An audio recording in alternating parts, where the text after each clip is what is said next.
Episode 10. All right, so we've had some pretty incredible guests for a new show, right? Just starting out. Of course, always thanks to Margot and her amazing list of people in this universe that she knows. But this one is super exciting. Tell everybody. Okay, Amanda Munger, we are so thrilled, so honored, just got such a kick out of this interview. Going from super fan to TM for Blake Shelton. TM, for those that don't know what that means, stands for tour manager. I love that I know what that means. Yeah. 4 years ago, I didn't know, but I learned quickly. So basically, and we've all had growing up or whatever, or at any point of your life, you have that one movie star, rock star, country music idol that is just you're obsessed with. And she basically made this job manifest. She manifested. She willed it into existence. This is a badass boss lady. Yes, don't block any of that out. Nah. Let all. I do the editing, so it's going to stay, and so does Clara, by the way. Yeah. She does most of the editing. B times 3. She nailed it with Blake. Literally, the story of how they even met is wild. We were flabbergasted the whole time. I didn't believe you originally when you told me. I'm like, what? That doesn't sound like it's real. Yeah. But it is. So it is real. And I think not only did we want to preface her success, but I also think it's so cool to focus on the inspiration for people to just kind of reach for their dreams. Nothing happens unless you're willing to take a risk, and she did. Yep. And then for women in the music industry, we've spoken with so many women. I have so many female musician friends, and just to have someone that is breaking this glass ceiling, and it's a great story. It's cool. It was touching. Did you cry? I did not cry. He almost cried. If I he was cried, I was filled with joy. his foundation would have a line. Makeup is very serious. Yeah. All right, here we go. Introduce it. All right, Amanda Munger, here we go. So basically, I decided not to do dental school. I found a dental hygiene program in Nashville. And at that same time, I started going to all these concerts, realized very quickly that I wanted to be in the music industry. So instead of being a groupie, so to speak, the first thing that I would do is ask for a tour manager. Can I speak to a tour manager? Can I speak to whoever? And just tell me about this life. And I felt like I fit in pretty quickly. I started to meet people. And then the wildest, craziest thing that could ever happen happened. Blake Shelton, for those that don't know, he was playing a show in South Dakota. That's where I lived. And I tried to get tickets to the show, and just a long story short, it didn't work. And I wasn't happy. The ticket sale map wasn't right or something. So I tweeted him and I said, hey, somebody messed up your ticket sales. And he was like, well, what do you mean? He tweeted me back. And I was like, what? You're like, is this for real? Are we tweeting? Yeah, crazy. So he tweeted me back, and then he was like, well, don't worry about it. I'll get you tickets to the show. And I'm like, what in the world? And all my friends are I don't think we had the term catfish at the time. It wasn't a known term, but my friends were all like, you're not talking to Blake Shelton. Not possible. And I'm like, I honestly think it is him. I just feeling. So the day before the show, I messaged him and I was like, hey, I'll see you tomorrow in Brookings. And he was like, no, I thought you were coming tonight in somewhere, Wisconsin or whatever. And I was like, no, tomorrow. So he's like, oh, okay, I got you tickets. Well, I go tomorrow, the next day. There are no tickets there for me. And I have invited my friends. We've got a hotel room. And not a good deal because everybody's very mad at me because we have no tickets. And so I message him again and I say something pretty inappropriate to him. And at this point, you're besties with Blake, so you can just let it rip, right? Yeah, it's whatever. PS, full of PS. And this is 5 p.m. before the show. he immediately messages me back. He's like, I am so sorry. Come back in 5 minutes. There's tickets for you. And I did. I went back. There was front row tickets for me. I was taken care of. I got to meet him that night. And I said, hey, I'm going to move to Nashville and I'm going to be your assistant. And he said, okay. And the tour manager at the time, he was like, here, contact me this way and we'll keep in touch. Well, he basically gave me a way to not contact him, basically. But I still had access to Blake via Twitter. So I would message him here and there and he would respond. Sometimes he wouldn't, but he was very kind to me. And I was like, okay, I feel seen by this guy. Like he knows I exist in this world. And basically that's what happened. So 6 months later, well, maybe a couple months later, I tell my mom, hey, I'm quitting school, I'm quitting college, I'm moving to Nashville, I'm gonna work for Blake Shelton. And it was a lot. Like my mom thought I was crazy and I was losing my mind, but I wasn't. So You were. uh, I met Blake in January, I believe January or February of 2011. I ended up moving to Nashville in August. So very fast. I turned 21, moved right away after I turned 21. And honestly, I told everybody when I got to town that I was going to work for Blake Shelton. Didn't have the job, had no hopes of really, or like nothing in the world giving me the job, but I was like, I am going to make this happen. So I still kept messaging Blake, was very persistent, like, hey, I'm in town, I'm looking for a job, blah, blah, blah. Again, sometimes he would message me, sometimes he wouldn't. But randomly, two things happened. One, I was at this bar called Losers. Are you familiar? Um, It's no, but that's a great name for a bar sometimes. well, Winners is right next door. So if you want to be a Winners or a Loser, you can go to either one. But Losers, it used to be like the it place. Everybody would go there. That was like the local hang. Now it's become like so crazy. Everybody knows about it. But two things happened at Losers in the back room. One, I met this guy. He actually did documentaries and he was working on a documentary about South Dakota, the Crazy Horse Memorial in South Dakota. And I'm from there. And so we clicked and he loved that I was from South Dakota. And so he was like, I'm going to make you a part of this other show I'm working on. And so he took me on immediately to get into this television world, which led me to the next step. But also in the back of Losers, about a year maybe after I met Blake, year and a half, I don't really remember. I see that tour manager that gave me a way to not contact him. There used to be a unisex bathroom and it was just in the back. Nobody In the really knew losers about it. club. Yeah, but you didn't know about it unless you like went there a lot. Yeah. So I went back to the bathroom and Kevin, the tour manager, walked out. And I was like, oh, and we were the only two in the back of the bar. And I go, Kevin, I've been trying to get a hold of you for a while and you have never responded to me. So he was like, what? Where? And so he was so sweet. He exchanged numbers with me right there. And he's like, I'm so sorry. Let's stay in touch. And so that happened. And Kevin and I became friends. But he would tell me there's not a job for me. There's no role available. Unfortunately, like it is what it is. So the other guy that led me into the TV world, he got me like my career started because once I started working, people saw my work ethic. They gave me the next job.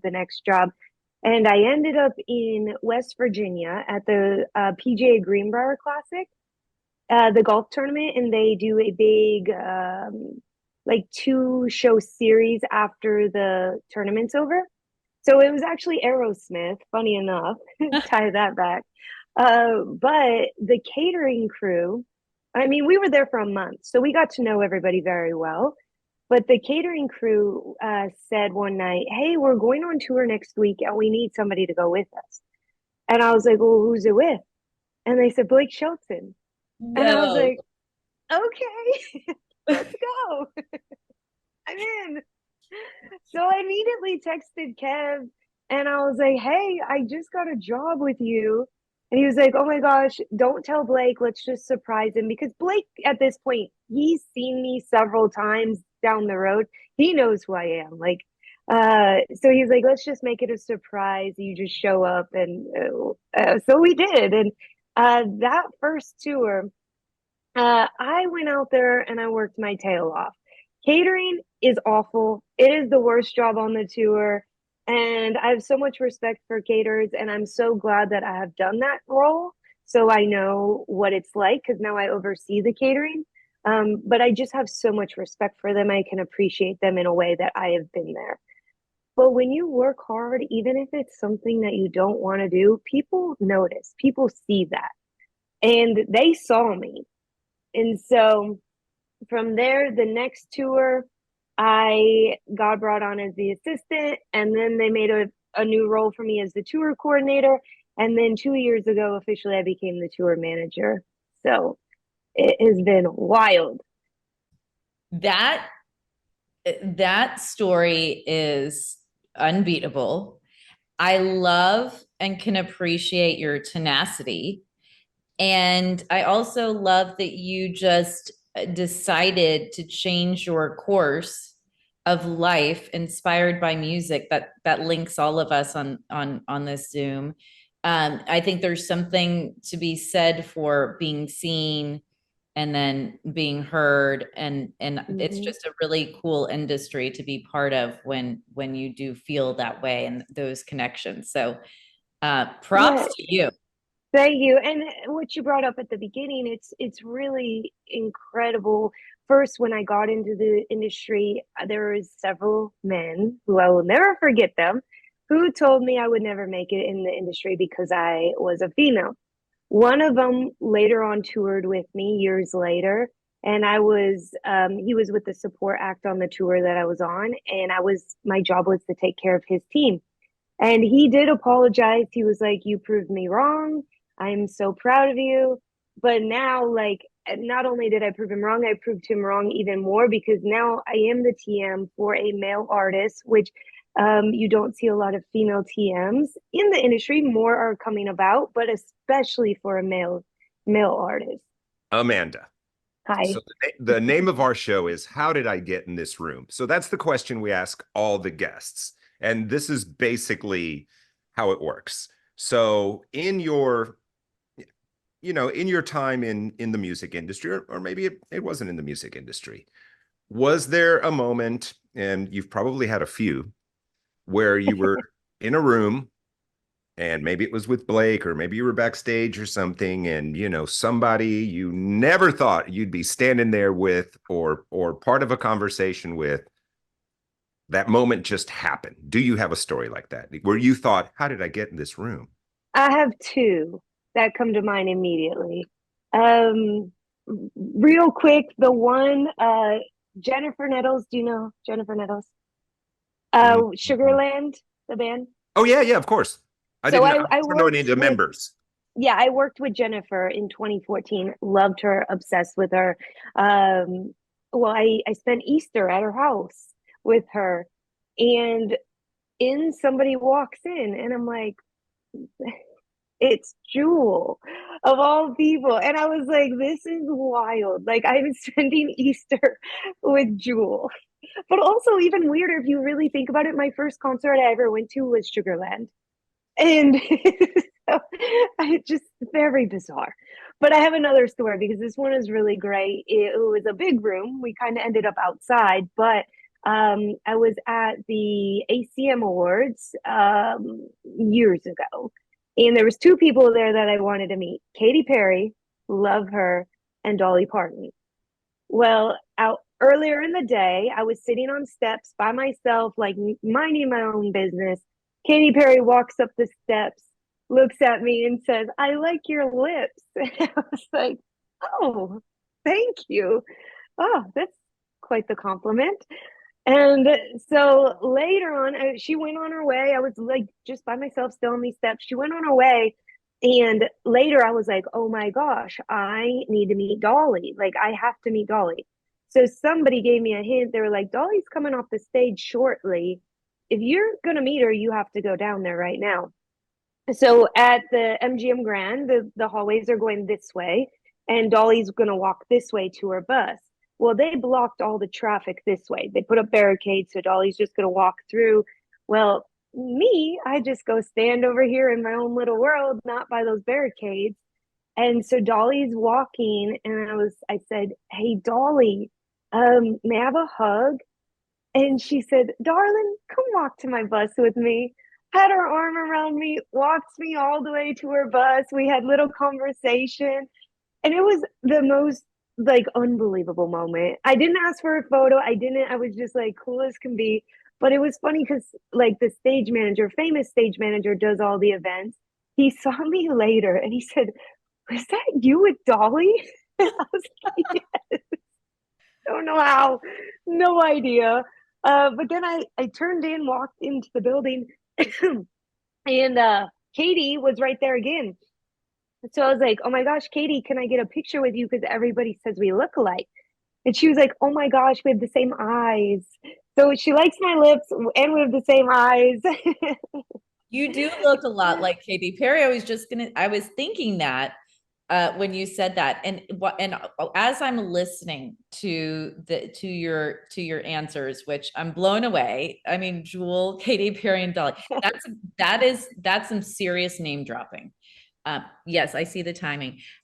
Here's how I'm going to sum up this interview. Drum roll, please. Losers, even the losers get lucky sometimes. Yes, absolutely. Started at the losers. You mean people that hang out at the bar? No, I know, but it reminds me of the song. Got it. Losers get lucky sometimes. I was thinking not a loser. She knows she's not a loser. She's our VIP guest here. That's amazing. That was just really cool. I love it. That is tough to beat. We've heard some really incredible responses to this question, and I think having a holiday with Jewel is something that is we aspire to get there. Well, and I didn't even mention I spent a Thanksgiving with Blake and Miranda at their house in Oklahoma. Like bizarre. Like I don't know how this happens to me, but it does. I'm gonna get on Twitter. You never know what's gonna. I don't have a tweet account, but I'm gonna just tweet away and just see what happens. I need the world is in your hand. It's one keypad away. All right, Ruby, do you have any final questions here? I think we might have gotten, this is going to be tough to edit. I'm trying to figure out how I'm going to edit this. How I'm going to cut this thing. Oh my gosh. Okay, well, this is a series. It's a series. You might have to come back. So I have a lot of wild stories. So Amanda, smile. Ruby, smile. When we ask that question, when we ask how did I get in this room, and we've had great stories. We've had great stories. This is one of the best. Because it features like 4 moments because, anyway, 3 moments in particular. Yeah. But she, much like making her job happen with Blake, all of this happened because of her drive. Well, we believe, she believes in manifestation, manifesting. Amanda, again, I'm going to start to manifest like you do and try and create these 2 relationships because it's wild. I need to manifest another glass of wine. Manifest another glass of wine, if you will. When we pose that question we've always had excellent answers. Greatest answers, yeah. But to name drop a few, you just heard Dolly Parton, Jewel. And Katy Perry. Uh-huh. The list, and this is from, again, a woman who had no music contacts at all, was studying for dental school, okay? So where I go back and kind of draw inspiration is she wanted to change the trajectory of her life. And she literally risked everything. And when you do that, you have to commit. And you have to commit to that badassery, which she has exemplified. I think that's really cool. So again, if you don't know, and maybe you're not part of the music industry or you don't know anyone in the music industry, whatever. So a tour manager it's an incredible responsibility. And when you're at the level of working for someone like Blake Shelton, who is one of the top country music artists in the world, basically you are responsible for, and I'm not simplifying here, and I've never been a tour manager, but I have had friends who have been a tour manager, or 2 tour managers. So you are responsible for the band basically being where they need to be. Reining it's people logistics, in too is difficult. keeping people away from the band that don't need to take them off of their focus to perform, making sure things are correct with the venue, making sure the hotel is right, making sure the flights are right, and also sometimes, sorry to interrupt, but also driving them there. You know, you and I have friends that are still TM basically is a catch-all. It's logistics. It's like you do every job. She is over the catering, which she did herself coming up, and she mentioned. So I was blown away. I was really impressed with her, and I thought she was amazing. And I love the fact, and I don't know if we kept it in the edit, that she said that I've got a ton of stories. So I think there's going to be an Amanda Volume 2. Volume 2. Can we talk about the parking pass? Okay. Tell the parking pass story. Well, how would I not talk about the parking pass? I just thought I'd. So Amanda, thank you again for what we talked about in the interview is how you have risen so quickly in your career, but you know where the little people come from. So I think it's cool that you still remember the little people, like me and my brand, Transparent Sunglasses. Plug. So, plug. So when you were in town with Blake, I thought it's just so lovely that you invited me to the show. I had incredible parking. So Clara B and I, who's sitting in our wonderful producer, we got to come to this show, and I've been, I feel a little bit spoiled sometimes when music friends come in town and they give me a ticket and I don't have to pay, and they give you the VIP experience. Truly, never have I ever invited you. So I have to hear the day after. Oh my God, we parked right in front of the venue. But never have I ever immediately backstage. Like the game, there's like a drinking game. That's fine. Never have I ever gotten to drive all the way up to NRG. I didn't even know there was an extra gate, That's but the now stadium I do. in Houston, in case you guys don't know, NRG Stadium, home of the Texans, home of the Houston Livestock Show and Rodeo. Yes. And Blake Shelton when he comes to town. I wouldn't know because I was not invited to this. My co-host will aspire to be my guest at some point in time, but for now, I will share the experience with all of you. I'm merely a lowly valet. To go to a concert and not have to wait in line for a ticket or wait in line to park is the most special experience. So Super Amanda, bougie. thank you again. Super bougie. It was just a really neat time. Amanda, invite me next time. Yeah. All right. She said she didn't even know who you were. Of course, because you did not mention anything. Okay, continue on. Fantastic. Look at your notes. All right. Are they show them? It's written in pink. That's all we had is a pink Sharpie. Okay. She said, "Why is this space here?" And I said, "Because that's where the interview goes." Sorry. All right. So Blake Shelton, and if you're not a country music fan, or if you've never seen The Voice or whatever, obviously the big mega hit "God's Country." God's Country. I love that song. Sangria, folks know that one. And I was thinking about it because I'm not a super huge country music fan of like maybe even modern country music. We've talked about this, but I do remember that I did kind of like Honeybee. I'm sorry. That was I love because that's kind of I don't know. Honeybee? Yeah, I love Honeybee by Blake Oh Shelton. my God, look, this is like a confessional. That's okay. It's okay. I'm glad you're sharing. I and feel caring. like this is a safe space, right? Okay, we are getting dangerously close to out of time. I do want to mention, Wrap it up, Margot. I love Purple Irises with Gwen Stefani. Okay, and we're about to wrap it up.